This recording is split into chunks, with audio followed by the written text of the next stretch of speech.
আসসালামু আলাইকুম। আমরা গতকাল এই পেজের 34 এবং গত পেজে আমরা প্রায় 40টি প্রশ্ন সলভ করেছিলাম, তাহলে প্রায় 74টি প্রশ্ন সলভ করেছিলাম। বাকি প্রশ্নগুলো আজকে আমরা ভিডিও ক্লাসের মাধ্যমে দিয়ে দিতেছি, কারণ লাইভে যেহেতু সবাই একসাথে জয়েন করতে পারে না, তাই আমরা রেকর্ড ক্লাসের মাধ্যমে দিয়ে দিতেছি। শব্দের স্থায়িত্বকাল কত? শব্দের স্থায়িত্বকাল 0.1 সেকেন্ড। 0.1 সেকেন্ড এটা হইতেছে শব্দের স্থায়িত্বকাল।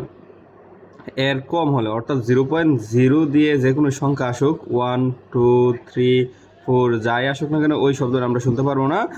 এর বেশি হলে অর্থাৎ 0.1 এর পরে যত সংখ্যা, অথবা 2.3 মানে 0.1 এর থেকে বড় হলে আমরা শব্দটা শুনতে পারবো।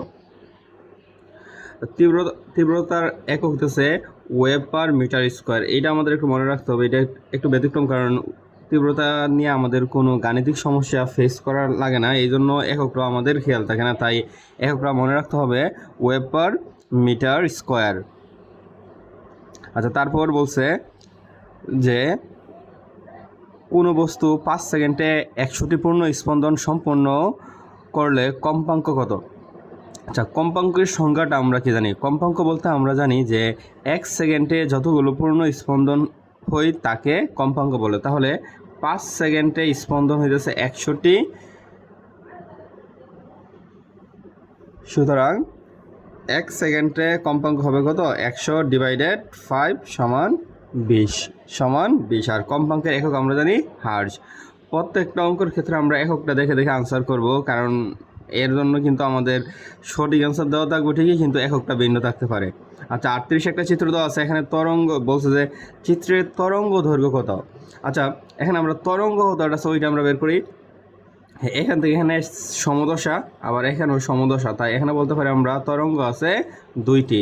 তরঙ্গ মানে ল্যাম্পটা, তাহলে 2 ল্যাম্পটা সমান 14 মিটার, তাহলে ল্যাম্পটা সমান কত হবে? 7 মিটার। আমি যেইভাবে মনে রাখতাম ওই টেকনিক রয়েছে এরকম ভাবে 1 2 3 4 এরকম ঘরগুলোর আমি গণনা করবো। গণনা করার পর যতটা আসবে তাকে 2 দ্বারা ভাগ করলে কি তরঙ্গ সংখ্যা চলে আসবে। যেমন এটা সহজে আমরা হিসাব করতাম যে 1 2 3 4 5, তাহলে আমি বলতাম 2.5 ল্যাম্পটা, কারণ 5কে 2 দ্বারা ভাগ করলে 2.5 আসে।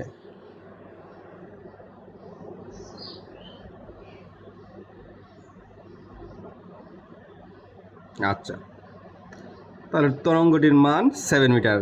কোন মাধ্যমে শব্দের বেগ সবচেয়ে বেশি? কঠিন মাধ্যমে শব্দের বেগ সবচেয়ে বেশি, তাহলে কঠিন মাধ্যম। এখানে কঠিন মাধ্যম না দিয়ে বস্তু দিতে পারতো যে কোন বস্তুতে শব্দের বেগ সবচেয়ে বেশি, তাহলে যেই বস্তুটা কঠিন ওইখানে শব্দের বেগ সবচেয়ে বেশি। অর্থাৎ যদি বলতো যে লোহা, বাতাস, এরকমভাবে আরও কয়েকটা পদার্থের নাম বলতো, তাহলে যেই পদার্থটা সবচেয়ে বেশি ঘনত্ব, অর্থাৎ যেই পদার্থের ঘনত্ব বেশি ওই পদার্থের শব্দের বেগও বেশি। আচ্ছা, 40 নম্বর আমাদের কি বলছে? একটি বস্তু বাতাসে যে শব্দ সৃষ্টি করতে পারে তার তরঙ্গ দৈর্ঘ্য 15 সেন্টিমিটার। তাহলে বাতাসে তরঙ্গ দৈর্ঘ্য 15 সেন্টিমিটার, শব্দটার পর্যায়কাল কত?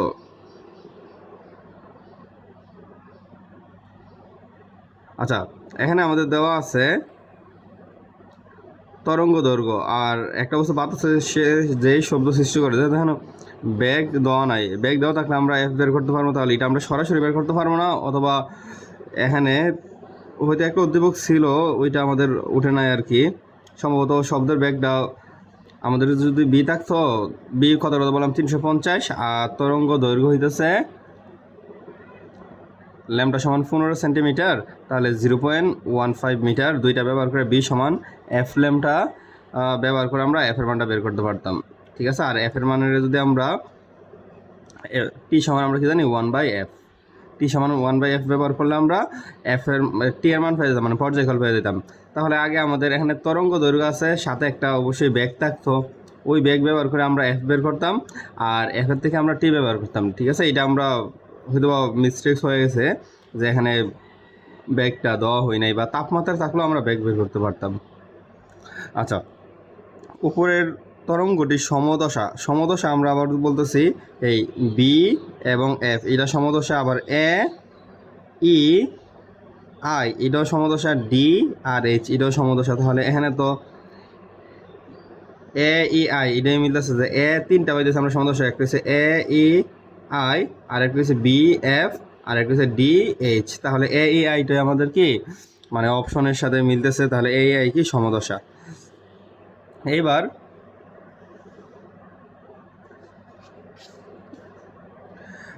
এখানে বলা হয়েছে যে চিত্রের তরঙ্গটির কম্পাঙ্ক 100 হার্জ হলে তরঙ্গ বেগ কত। তাহলে এখানে তরঙ্গ দৈর্ঘ্য এটা আছে, আমি বলছিলাম যে 1 2 3, তাহলে 3-এর 2 দ্বারা আমরা ভাগ করলে কত হইব 1.5, তাহলে 1.5 ল্যাম্বটা সমান 20 সেন্টিমিটার।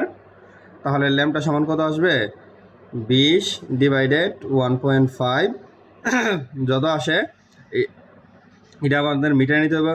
তাহলে এফ এর মান আছে এত, তাহলে 20 সমান আমরা জানি কত এফ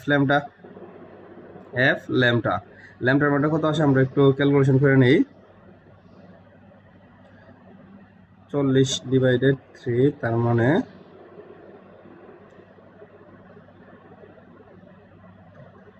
13.33।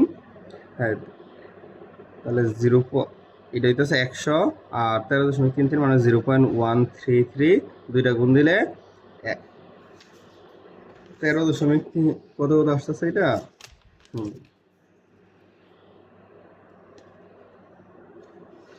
আচ্ছা, এই হিসাবটা আমি আবার করতেছি।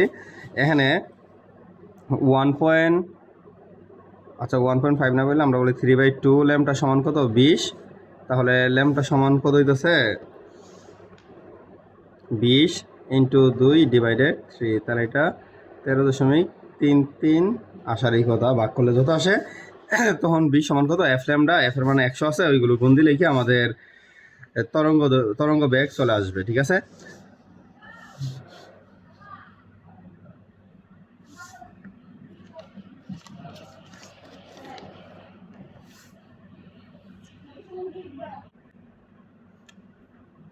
মেয়েদের কোমল কণ্ঠের জন্য দায়ী কোন পর্দা? বোকাল কাট। এটাও একটা গুরুত্বপূর্ণ প্রশ্ন, মুহূর্ত রাখার মতো, যে মেয়েদের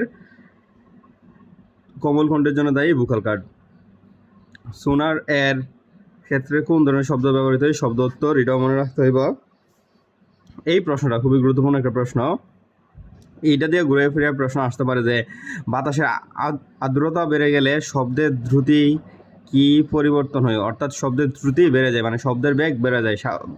শব্দের বেগ বাতাসের আর্দ্রতার সমানুপাতিক, অর্থাৎ আর্দ্রতা বেড়ে গেলে শব্দের বেগ বেড়ে যায়।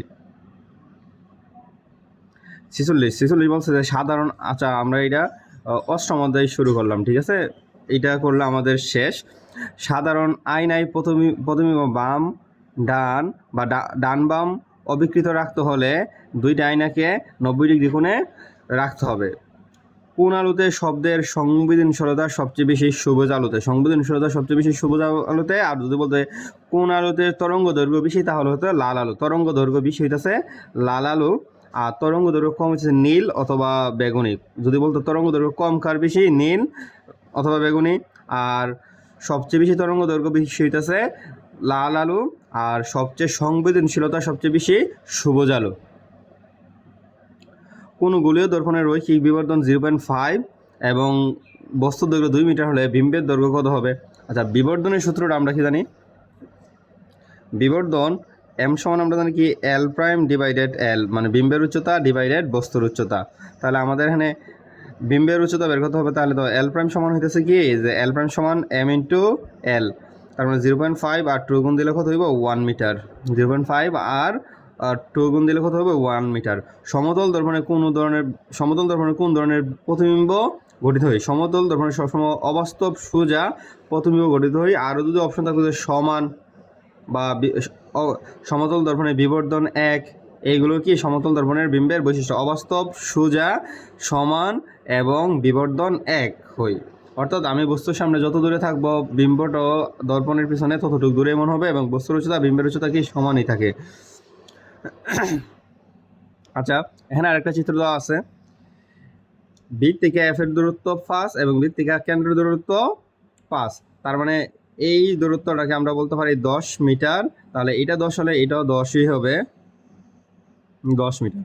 তাহলে বলছে যে বিম্বটি কিরূপ গঠিত হবে? আচ্ছা, কেন্দ্র ও ফোকাসের মাঝখানে থাকলে আমরা জানি প্রতিবিম্বটা কি হয়? বাস্তব হই এবং বিবর্ধিত হই আর উল্টা হই। তাহলে বাস্তব, বিবর্ধিত, উল্টা। তাহলে বাস্তব উল্টা, যেহেতু বিবর্তিত নাই তাহলে বাস্তব উল্টা। আমরা একটু দেখাই দিতে পারি যে এই সমান্তরালে যদি আলোক রশ্মি আপতিত হই তাহলে এটা ফোকাস দিয়ে প্রতিফলিত হবে। তারপর আমরা ইচ্ছা করলে কেন্দ্রের সাথে মিলাতে পারবো, অথবা আমরা ফোকাস দিয়ে আপতিত কইরা সমান্তরাল প্রতিফলিত করলে দেখা যাচ্ছে কি এটা বিম্ব রয়েছে এ প্রাইম আর এটা হইব বি প্রাইম। তাহলে এই বস্তু থেকে এই বস্তুর আকার বড় মানে বিবর্ধিত, আবার এটা বাস্তব, এবং এ বস্তু আছে উপরে আর এখানে এ বস্তু আছে নিচে, তার মানে এটা উল্টা। তাহলে এটা আমরা বলতে পারি কি বাস্তব এবং উল্টা। এখানে তো বলছে দন্ত চিকিৎসকগণ কোন আলোকীয় যন্ত্র ব্যবহার করেন। দন্ত চিকিৎসকগণ সবসময় অবতল দর্পণ ব্যবহার করেন, কারণ অবতল দর্পণ দ্বারা কি বিম্বটাকে বড় বিবর্ধিত করা যায়, এই জন্য কি দন্ত চিকিৎসকগণ অবতল দর্পণ ব্যবহার করেন। দেওয়ালে ঝোলানো একটা সমতল দর্পণে ঘড়ির সময় একটা এককে দেখা যাবে কত, মানে দেওয়ালের ঝোলানো একটা সমতল দর্পণে ঘড়ির সময় একটা এক দেখা যেতে, মানে 0101 দেখা যেতেছে। তাহলে প্রকৃত সময় কত হইব? প্রকৃত সময় কত হইব? 10টা 10। এটা তোমরা ইচ্ছা করলে আয়নার মধ্যে ট্রাই করতে পারো, একটা ঘড়ির টাইম যেগুলো ডিজিটাল ঘড়ি মানে সময়গুলো সংখ্যা আকারে থাকে, ওইগুলো আয়নায় ধরলে তখনই বুঝতে পারো। 10কে আমরা যদি আয়নায় দেখি তখন দেখা যাবে ওইটা কি একটা এক, মানে 0101 দেখা যাবে। তাহলে গোলীয় আরেকটা প্রশ্ন দেখতে পাচ্ছি আমরা, গোলীয় দর্পণের বিবর্ধন 0.5, দৈর্ঘ্য 0.1 হলে বিম্বের দৈর্ঘ্য তো একটু আগে আমরা এটা একটু করছিলাম, তাহলে এটা 0.05 হবে। মানে বিবর্ধন এম সমান আমরা জানি কি এল প্রাইম ডিভাইডেড এল। তাহলে এল প্রাইম সমান কত হবে? M L. এল প্রাইম সমান এম এল। এম এর মান আছে কত? 0.5 এবং এল এর মান আছে 0.1, দুইটা গুণ দিলে 0.05 আসবে। আচ্ছা, এটা একটা সমতল দর্পণ, এখানে একটা কোণ আছে 60 ডিগ্রি, আমরা এখানে একটা অবিলম্ব কল্পনা করি, ঠিক আছে? অবিলম্ব কল্পনা করলে এই রইব আমাদেরকে আপাতন কোণ। তাহলে আপাতন কোণ আই সমান কত ডিগ্রি? 30 ডিগ্রি। এই জিনিস আমরা এখান থেকে জানা রাখলাম। তারা বলছে প্রতিফলন কোণ কত? তাহলে প্রতিফলন কোণ 30 ডিগ্রি। আমরা সমতল দর্পণের মানে আলোর প্রতিফলনের দুইটা শর্ত জানি। একটা শর্ত হচ্ছে আপতন কোণ এবং প্রতিফলন কোণ সর্বদা সমান। আপতন কোণ এবং প্রতিফলন কোণ সর্বদা সমান। 2 নম্বর শর্ত হচ্ছে কি আপাতিত রশ্মি, প্রতিফলিত রশ্মি, অঙ্কিত অবিলম্ব এবং বিভেদ তল একই সমতলে অবস্থিত। এটা আপাতিত রশ্মি, এটা প্রতিফলিত রশ্মি, এটা অঙ্কিত অবিলম্ব এবং বিভেদ তল একই সমতলে অবস্থিত। এটা দ্বিতীয় শর্ত। আর প্রথম শর্ত কি আপাতন কোণ ও প্রতিসরণ কোণ কি সর্বদা সমান। তাহলে এই কোণটা যদি 60 হয়, যেহেতু এটা একটা অবিলম্ব, তাহলে আপাতন কোণটা কত হবে? 30 ডিগ্রি। আর আপতন কোণ এবং প্রতিফলন কোণ কি জানি আমরা? সর্বদা সমান। দর্পণের প্রতিফলন কই ধরনের? দর্পণের প্রতিফলন দুই ধরনের, একটা নিয়মিত প্রতিফলন আর একটা ব্যপ্ত বা অনিয়মিত প্রতিফলন। ব্যপ্ত বা অনিয়মিত প্রতিফলন। নিয়মিত প্রতিফলন আলো দুইটা শর্ত মান্য চলে, দুইটা শর্ত মেনে চলে। নিয়মিত প্রতিফলন যারা তারা প্রতিফলনের দুইটা শর্ত মেনে চলে। নিচের কোনটি সঠিক? আচ্ছা, এখানে দর্পণের ক্ষেত্রে সূত্র কয়েকটা আছে, সূত্রগুলো যদি আমরা একটু লিখি, যে একটা আছে ব্যাসার্ধ যদি আর হয় তাহলে ফোকাস দূরত্ব হবে কি r/2। আর আমরা জানি 1/f সমান কত? 1/u plus 1/b। এম সমান আমরা জানি কি b/u এবং এল প্রাইম ডিভাইডেড এল। তাহলে এই অনুযায়ী আমরা শুধু এটাই সঠিক পাই যাচ্ছি, কারণ এম সমান আমরা বলছিলাম যে এল প্রাইম ডিভাইডেড এল, এবং আর সমান আমরা বলতে পারি কি 2f এবং 1/f is equal to 1/u plus 1/b। যেটা এটার সাথেও মিল নাই, এটাও ভুল, শুধু এটাই সঠিক। এই ক্ষেত্রে আমরা 57 নং প্রশ্ন দেখতেছি যে লক্ষ্যবস্তুটা ফোকাসে রাখা আছে।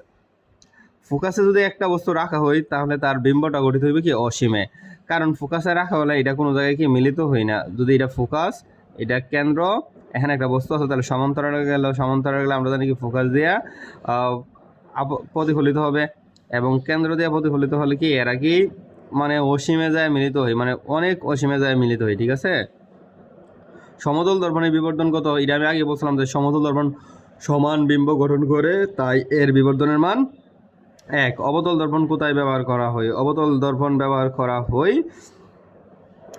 চিকিৎসা বিজ্ঞানে, অর্থাৎ দাঁতের চিকিৎসার ক্ষেত্রে অবতল দর্পণ ব্যবহার করা হয়, ঠিক আছে? এইটাই বলতে পারি যে অবতল দর্পণ দাঁতের চিকিৎসা ব্যবহার করা। গাড়িতে পথচরী দেখার জন্য উত্তল দর্পণ দেখা হয়, কারণ উত্তল দর্পণে বিম্বটা গর্বিত, তাই দূর থেকে দেখলেও মানে বস্তুটারে দূর থেকে ছোট আকারে সম্পূর্ণটা দেখা যায়, এজন্য গাড়িতে ব্যবহার করা হয় উত্তল দর্পণ। আর দাঁতের চিকিৎসায় বা দন্ত চিকিৎসায় ব্যবহার করা হয় অবতল দর্পণ, দন্ত চিকিৎসায়, ঠিক আছে?